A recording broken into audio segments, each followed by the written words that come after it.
And let me just begin by saying I actually read the budget. And it will come as no surprise to anybody here that I've come to a different conclusion about this budget than the chair of this committee. The sheer magnitude of the cuts that are proposed in this budget are going to hurt regular people and a lot of the people that I represent.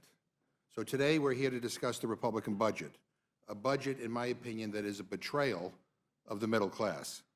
There is nothing America first about this budget. This is about gutting programs that help everyday people so that Republicans can give more handouts to billionaires and special interests. I mean, I keep hearing Republicans run these ads about how their budget is going to put money in regular people's pockets. Talk about misleading. You conveniently forgot to mention that billions and billions this budget gives away to the ultra-rich. And you forgot to mention that you're stealing from regular people to do it. People will see their costs go up. In other words, everyday people, teachers, nurses, firefighters, police officers, farmers, plumbers, laborers are going to get screwed. And I've seen this before. I saw it in 2017, the last time Trump was in the White House. Republicans love rigging the economy for the ultra-wealthy. And today, here they are, keeping the gravy train rolling for billionaires, making it possible for them to pay a lower effective tax rate than the working people of this country. And by the way, you know who else loves this budget? The price-gouging corporations that have been squeezing families at the grocery store, at the gas pump, and on their rent checks. A lot of them pay nothing in taxes. They pay nothing. In fact, nearly 50 companies in the S&P 500 reported paying no income tax expenses in 2023. And you wouldn't dare do anything about that. And then Republicans have the nerve to lecture us about fiscal responsibility. They claim they care about the deficit, but they can't help themselves because this budget blows a massive hole in the deficit. You have $2.7 trillion, that's trillion with a T, in tax giveaways for the ultra-rich contained in this budget. And in the same breath, they're slashing programs that help everyday people. Oh, they're coming after Medicaid, and they're coming after Social Security, and they're coming after Medicare, and they're coming after SNAP, a program that ensures that kids and seniors do not go hungry. I mean, how cruel is that, to take away food from hungry people? And they don't care. They're coming after every single thing that matters to people who work hard and keep this country going. In short, this bill is not about helping regular people. It's about helping the billionaires and price gougers who funded Republican campaigns. Wages for working people have been stagnant for decades. Everything from gas to groceries keeps getting more expensive. Eggs are like $10 a dozen in some places, and we haven't seen a damn thing to bring down costs. It's all handouts to their donors, while everyday people fight to just stay above water.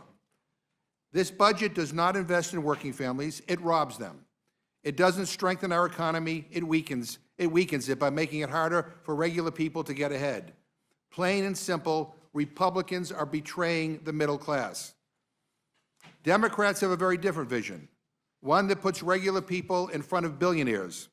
We care about working people who can't afford rent. We care about the people who get their hands dirty on the job and are pissed off that billionaires are able to pay lower effective taxes than they do. And we care about the nurses and the teachers and the police officers and the firefighters and the waiters and waitresses and cashiers who deserve better than this Republican budget that screws them over. It is insulting. It is insulting. Democrats want tax relief for workers, not the ultra-rich. Democrats believe in protecting Social Security and Medicare, not gutting them to pay for corporate tax handouts. And Democrats support Medicaid and SNAP because we know these programs are essential for keeping millions of Americans who live on the brink from falling off the cliff. And we all know trickle-down economics doesn't work. After the last round of Trump tax cuts that gave companies billions in tax breaks, those companies didn't spend that money on their workers or building new infrastructure. They spent it on stock buybacks to enrich their wealthy shareholders.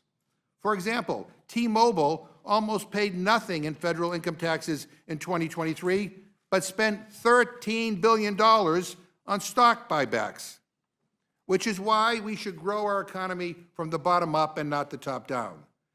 This Republican budget is about choices, and they're choosing billionaires over teachers and nurses, for God's sakes.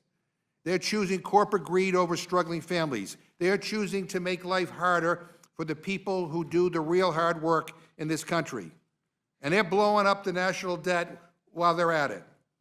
Only these guys, Trump and Elon and the MAGA clown show in Congress, could find a way to cut hundreds of billions of dollars in spending on critical and essential programs that help people, and yet still blow up the national debt.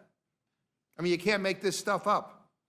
The American people deserve better. They deserve a government that works for them, and not just the wealthiest elite and those at the top. I ask my colleagues, have any of you been in your districts lately? Have you talked to people? I mean, real people, as opposed to just political donors? This is not what people want. I promise you, this is not what people want. And Democrats are going to expose this corruption and grift, and we're going to fight like hell to stop it. I yield back. Thank you, Mr. McGovern. Without objection, any prepared statements that our witnesses may have will be included in the record. I welcome our first panel, Chairman Arrington and Ranking Member Boyle from the House